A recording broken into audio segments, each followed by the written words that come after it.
अच्छा बेटे, तो आज जो है वो हम लोग एक स्टैक को ही हम लोग इम्प्लीमेंट करेंगे, उसी की एडीटी को देखेंगे। लेकिन अभी जो हम लोगों ने स्टैक की एडीटी इम्प्लीमेंट की है अभी तक, वो हम लोगों ने एरेज को यूज़ करते हुए की है।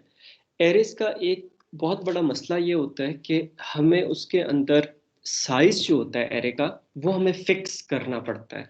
ठीक है, हम लोग कहते हैं कि जी हम लोग उनको 10 एलिमेंट्स के लिए स्टैक चाहिए, तो हम लोग एरे का साइज 10 रख देते हैं।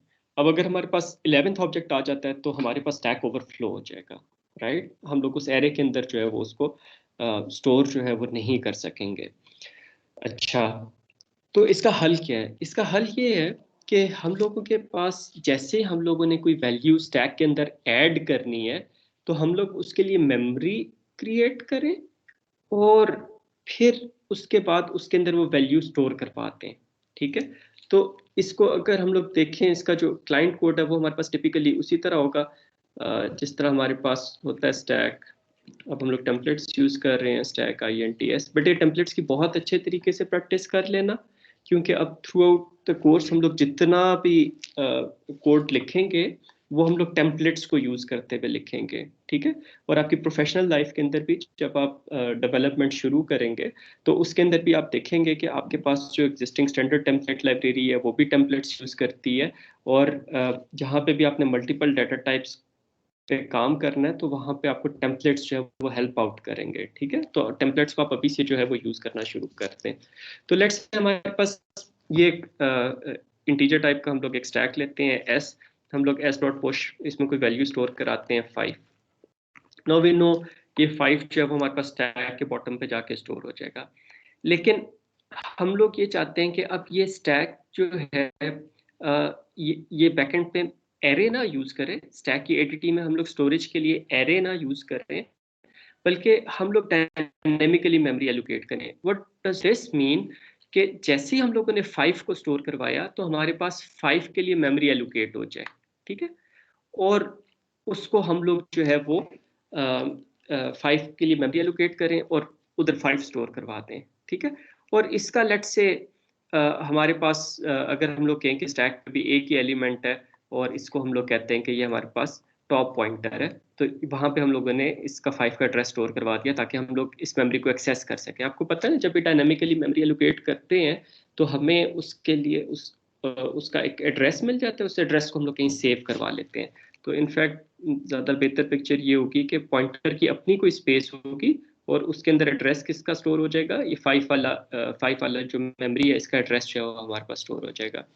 अब जब हम लोग एक और एलिमेंट पुश करते हैं, लेट्स से 5 के बाद हम लोग 2 को जो है वो पुश करते हैं, तो 2 के लिए मेमोरी एलोकेट कर देते हैं हम लोग और उसके अंदर 2 स्टोर करवा देते हैं। ठीक है, 2 के लिए मेमोरी एलोकेट की और वहां पे 2 स्टोर करा दिया। अब अगर हम लोग टॉप पॉइंटर के अंदर 2 का एड्रेस स्टोर करवा देते हैं, 2 वाली नोड का एड्रेस स्टोर करवा देते हैं, तो हमारे पास 5 वाली नोड का कोई उस तक एक्सेस नहीं रहेगा, यहाँ पे मेमोरी लीक हो जाएगी। ठीक है, यहाँ पे हमारे पास जो मेमोरी लीक हो जाएगी। तो इस तरह का कोई हमें मैकेनिज्म करना चाहिए कि ये जितनी भी मेमोरीज हैं इनको हम लोग आपस में किसी तरीके से लिंक करते हैं।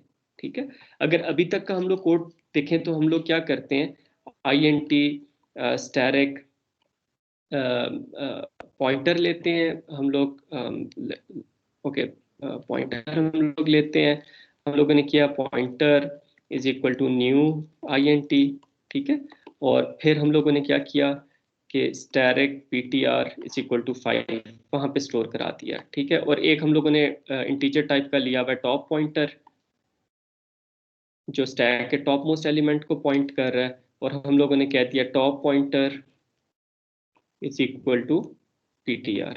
ठीक है, तो इससे हमारे पास क्या होगा, टॉप पॉइंटर के अंदर हमारे पास 5 वाली नोड का एड्रेस आ जाएगा। अब जब नेक्स्ट टाइम हम लोगों ने 5 की जगह जो है वो 2 के लिए मेमोरी एलोकेट की, तो हमारे पास यही सारे का सारा जो है वो हमारे पास कोड आ जाएगा। सिर्फ इसके अंदर ये है कि 5 की जगह हम लोग जो है वो 2 को जो है वो स्टोर करवा लेंगे, तो हमारे पास जो है वो यही सारा कोड आ जाएगा। और अब हम लोग क्या कर रहे हैं कि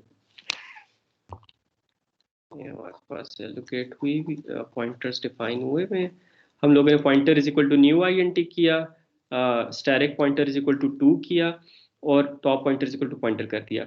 अब जब top pointer is equal to pointer किया तो टॉप पॉइंटर के अंदर पहले 5 का एड्रेस, 5 वाली मेमोरी का एड्रेस स्टोर था, अब उसके अंदर 2 वाली मेमोरी का एड्रेस स्टोर हो गया।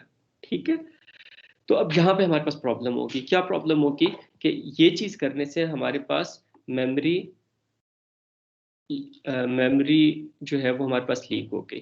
ठीक है, मेमोरी लीक कैसे हो गई कि अब टॉप पॉइंटर के अंदर बेसिकली अब 5 को जो है वो कोई भी 5 का एड्रेस हमारे पास कहीं पे भी नहीं है। तो when we lose the address of a memory तो we call it a memory leak. तो यहाँ पे अब क्योंकि 5 हमारे पास इनएक्सेसिबल हो गया, इसका एड्रेस अब किसी भी वेरिएबल के अंदर नहीं है, तो हमारे पास यहाँ पे जो है वो मेमोरी लीक हो गई। ठीक है, इस सारी चीज को मैं रिपीट करता हूँ। हम लोग ये चाह रहे हैं कि जैसे हम लोग स्टैक में कोई एलिमेंट पुश करें तो उसके लिए मेमोरी एलोकेट हो, और उस मेमोरी के अंदर हम लोगों ने जो भी वैल्यू पुश करनी है वो हम लोग उस मेमोरी के अंदर स्टोर करवा दें। ठीक है, डायनामिकली मेमोरी एलोकेट की वहां पे स्टोर करा दिया, और फिर यह है कि उसका एड्रेस हम लोग कहीं अपने पास सेव कर लें, किसी पॉइंटर में सेव कर लें। तो अभी तक हम लोगों ने क्या किया कि एक नेचुरल जो चीज़ आती है इंटीजर टाइप की वैल्यूज हैं, तो इंटीजर टाइप की हम लोगों ने मेमोरी ली, एलोकेट की, और उसका एड्रेस हम लोगों ने टॉप पॉइंटर में स्टोर करवा लिया।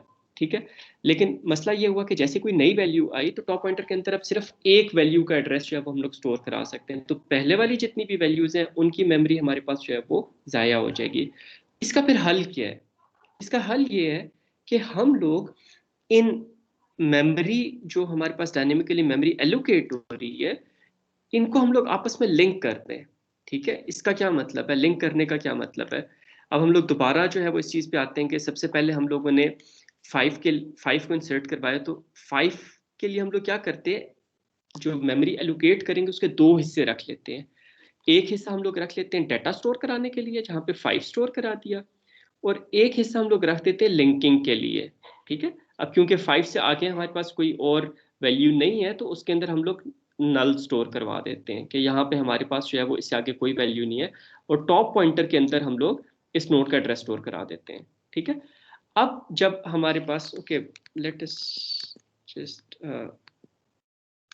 Do this on a different page. वही हम लोग काम कर रहे हैं कि अब 5 के लिए मेमोरी एलोकेट की। ठीक है, और इसके साथ एक लिंकिंग के लिए इसका एक और हिस्सा बना दिया, मतलब think of it as a structure, कि हम लोगों ने एक स्ट्रक्चर ले लिया, उसके दो हिस्से हम लोगों ने बना लिए, एक उसका डाटा पार्ट हो गया और एक उसका लिंक पार्ट हो गया। ठीक है, कि हम लोग जो है उस डाटा को जो है वो लिंक कर रहे हैं, और इस स्ट्रक्चर का ये पूरे का पूरा जो है वो हमारे पास एक स्ट्रक्चर है। ये अंदर वाला उसका डाटा पार्ट है, मतलब 5 वाला जो डाटा पार्ट है, और लिंक पार्ट है। अब इससे आगे हमारे पास कोई वैल्यू नहीं है तो उसको हम लोग नल कर देंगे। और हम लोगों ने क्या किया है, उसी तरह टॉप पॉइंटर का हम लोगों ने एक पॉइंटर लिया हुआ है जिसके अंदर एड्रेस स्टोर करवाएंगे। किस चीज़ का एड्रेस स्टोर करवाएंगे? इस फर्स्ट नोड का एड्रेस स्टोर करवा देंगे, इस फर्स्ट वैल्यू का एड्रेस स्टोर करवा देंगे। अब जब हम लोग 2 को पुश करते हैं तो हम लोग क्या करते हैं, उसके लिए मेमोरी एलोकेट करेंगे। वो जो मेमोरी एलोकेट करेंगे उसके भी हमारे पास दो हिस्से होंगे। एक हिस्से में डाटा स्टोर करवा देंगे, मतलब 2 हमारे पास वहां पे डाटा आ गया। अब इससे आगे कोई वैल्यू नहीं है, इसके लिंक पार्ट को हम लोग नल कर देंगे, और ये जो डाटा है इसका जो लिंक वाला पार्ट है, जो 5 वाली वाला जो हमारे पास स्ट्रक्चर था, इसके लिंक वाले पार्ट में हम लोग 2 वाली नोड का एड्रेस जो है, या 2 वाली जो वैल्यू है उसका एड्रेस जो है वो हम लोग स्टोर करा देंगे। ठीक है, और टॉप पॉइंटर के अंदर अब हम लोग क्या करेंगे, अब टॉप पॉइंटर के अंदर हम लोग इस नई नोड का एड्रेस जो है वो स्टोर करा देंगे। तो अब हमारे पास क्या होगा, in fact this might not be the right linking, क्योंकि अब 5 से तो हम लोग 2 पे जा सकते हैं लेकिन 2 से हम लोग वापस 5 पे नहीं आ सकते। तो हम लोग क्या करते हैं कि इंस्टेड ऑफ कि हम लोग 5 के लिंक वाले पार्ट में 2 वाली नोड का एड्रेस स्टोर करवाएं, हम लोग क्या करते हैं कि 2 के लिए मेमोरी एलोकेट करते हैं, उसके डाटा पार्ट में 2 स्टोर करवाते हैं, उसका जो लिंक वाला पार्ट है उसके अंदर हम लोग 5 वाली नोड का एड्रेस स्टोर करवा देते हैं, और 5 के नेक्स्ट वाले पार्ट में, लिंक वाले पार्ट में हमारे पास नल पड़ा हुआ होगा, कोई एड्रेस नहीं पड़ा होगा, और टॉप पॉइंटर के अंदर अब 2 वाली नोड का एड्रेस जो है वो हम लोग स्टोर करवा देते हैं, या 2 वाली जो वैल्यू है उसका एड्रेस जो है वो हम लोग स्टोर करा देते हैं। तो अब बेसिकली क्या होगा कि जब हम लोगों ने 2 को एक्सेस करना है तो हम लोग डायरेक्टली इस टॉप पॉइंटर से जो है उसको एक्सेस कर लेंगे। ठीक है, टॉप पॉइंटर के अंदर ये 2 का एड्रेस पड़ा हुआ है, डायरेक्टली इसको एक्सेस कर लेंगे।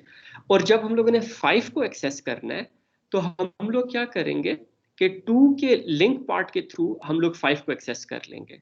ठीक है, टॉप पॉइंटर से 2 वाले मेमोरी पे जाएंगे और उस मेमोरी के अंदर एक डाटा पार्ट है, एक लिंक पार्ट है। लिंक पार्ट के अंदर 5 वाली मेमोरी का एड्रेस पड़ा हुआ है, तो 5 को हम लोग इसके थ्रू जो है एक्सेस कर लेंगे।